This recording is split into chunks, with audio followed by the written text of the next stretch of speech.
না কোটি টাকার মালিক হাঁটতে পারে না, কোটি টাকার মালিক সিঙ্গাপুরে দৌড়ায়, কোটি টাকার মালিক মসজিদে যাওয়ার সুযোগ পায় না, কোটি টাকার মালিক হাসপাতালে গড়ায়।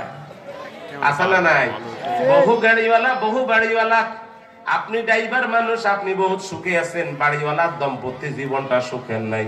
বাড়িওয়ালার ফোলাটা পাগল পড়ে গেছে, বাড়িওয়ালার ফোলাটার মাইয়াটার 13 বিয়ে হইছে, ফোলাটার 17 বিয়ে হইছে, কিন্তু কোথায় মনে শান্তি নাই।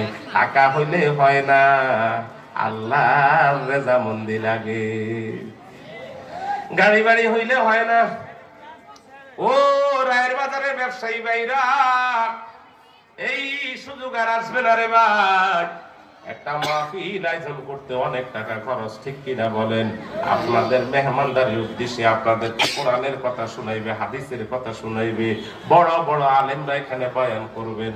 আমার পরে মাসুম বিল্লাহ ফারুকী আছে, ইলিয়াস হামিদি ভাই আছেন, আরো বড় আলেমরা আছেন। ওনারা ওনাদের কোরআন ও হাদিসের গভীর থেকে আলোচনা করে করে শুনাইবেন। আপনি আধা ঘন্টা 1 ঘন্টা আপনি সময় দিতে পারেন না।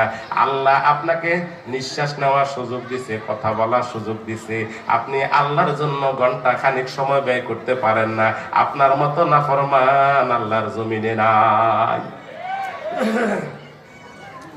ও রায়ের বাজারে ব্যবসায়ী ভাইরা, ও রাস্তাঘাটে ঘোরাফেরা করেন না আমার মহব্বতের ভাইরা, ও যুবক ফেসবুকের সামনে সারা জীবন বৈশা বৈশা ফেসবুক টিপ দিয়ে আছো, চিন্তা করো না এই সময় তুমি যদি হার্ট স্ট্রোক করো, তোমার কবরের অবস্থার জন্য বানাইছে আমারে আল্লাহ তার নিজের কাজের জন্য বানাইছে।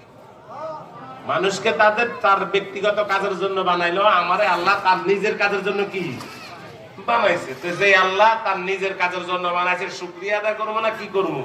উনি যখন আলহামদুলিল্লাহ বলছে, সাথে সাথে ওনার নতুন হাত নতুন পাও গজানি শুরু হয়ে গেছে।